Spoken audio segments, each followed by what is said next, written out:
I, Namrata, Botany Department from Graduate School College for Women. Today my topic is Development of Endosperm for UG Semester 3 Honors General and DSc. Development of endosperm is a post-fertilization event, and this endosperm formed by the after fertilization. First point is formation and development of this endosperm. This endosperm is also called the food-laden tissue because inside the endosperm there is a food materials. And the primary endosperm nucleus is formed by the fusion of two polar nuclei and male gametes, and it divide repeatedly and form the triploid endosperm nucleus. दो male gamete बने हैं, दोनों male gamete का fusion हो रहा है polar nuclei से और एक न्यूक्लियस से, और एक एम्ब्रियो में डेवलप करते हैं, दूसरा एंडोस्पर्म में डेवलप करते हैं. तो जो ट्रिपल एंडोस्पर्म जो टिश्यू है वो mainly food material, reserve food material को रखता है और एम्ब्रियो के डेवलपमेंट के लिए उनको एम्ब्रियो को फूड मटेरियल प्रोवाइड करता है.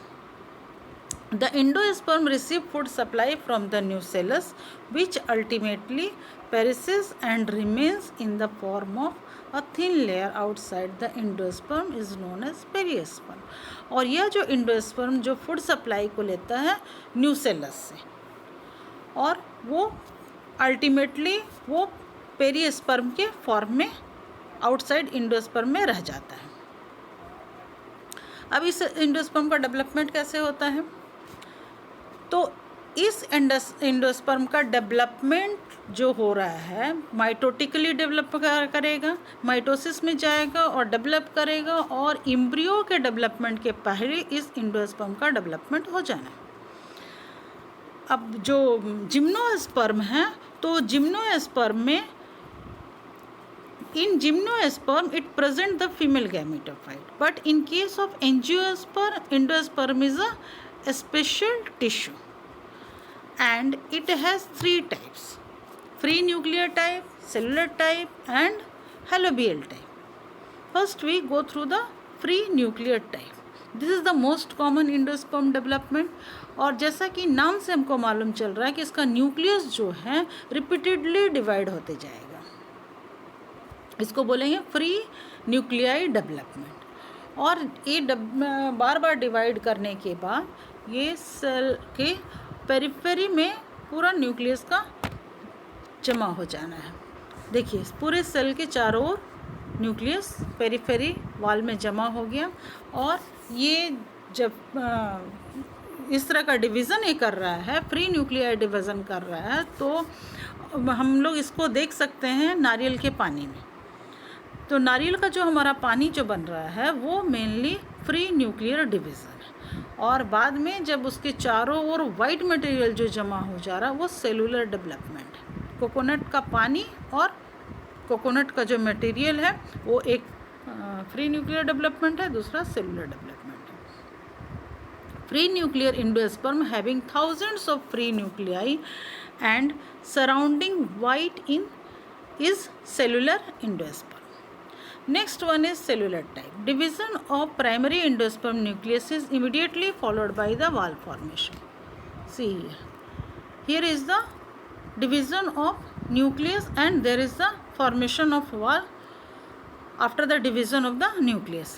और यहाँ पर देखिए जैसे जैसे वॉल का न्यूक्लियस का डिवीज़न हो रहा है वॉल का फॉर्मेशन होते जा रहा है. तो this type of division is called the cellular type. ये जनरली हम लोग इसको देखते हैं, पेटूनिया में देखते हैं, धतूरा में देखते हैं, बाल्सम में देखते हैं, पेपरोमिया में देखते हैं. नेक्स्ट है helobial type. This helobial type is intermediate between the nuclear and cellular type. Means दोनों टाइप इसमें पाया जाएगा, न्यूक्लियर टाइप भी पाया जाएगा और सेलुलर टाइप भी पाया जाएगा. और एक जो कॉमन होता है हेलोबियल्स ऑफ मोनोकॉट्स ऑर्डर में होता है.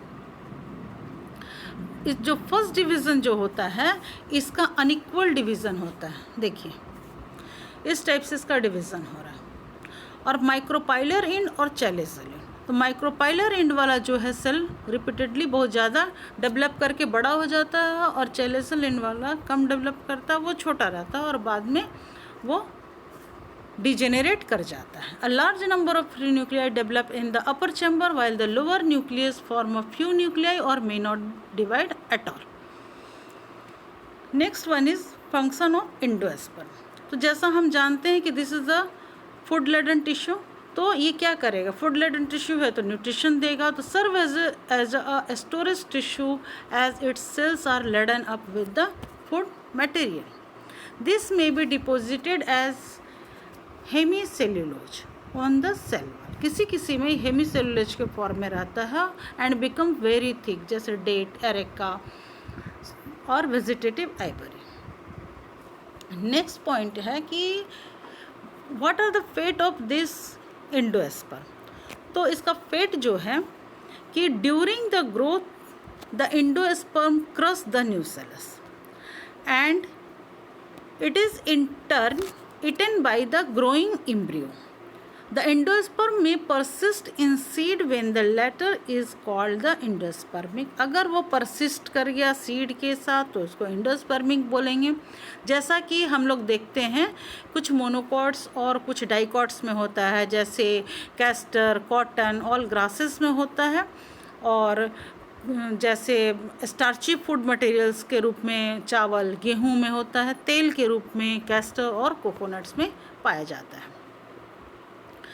In most of the dicotyledons the cotyledons becomes fleshy by absorbing food from the nucellus and the endosperm. Means इसमें क्या होगा कि इंडोस्पर्म जो है डिसअपियर हो जाएंगे. जैसे हम लोग डाइकॉट वाले ग्राम में देखेंगे, बीन में देखेंगे, सनफ्लावर में हम लोग इसे देखते हैं. Endosperm becomes convoluted in areca and Passiflora. Areca और पैसिफ्लोरा के इंडोस्पर्म को हम लोग बोलते हैं ruminant endosperm. In areca, date and vegetable ivory the endosperm becomes very hard. अब हेमीसेल्यूलोज के कारण उनके एंडोस्पर्म हार्ड हो गए हैं, तो उनका यूज जो होगा वो बटन्स बनाने में होता है, अम्ब्रेला हैंडल बनाने में होता है, बिलियर्ड्स बॉल बनाने में होता है. तो these are the uses of endosperm. Next class में फिर हम लोग एम्ब्रियो डेवलपमेंट के बारे में पढ़ेंगे.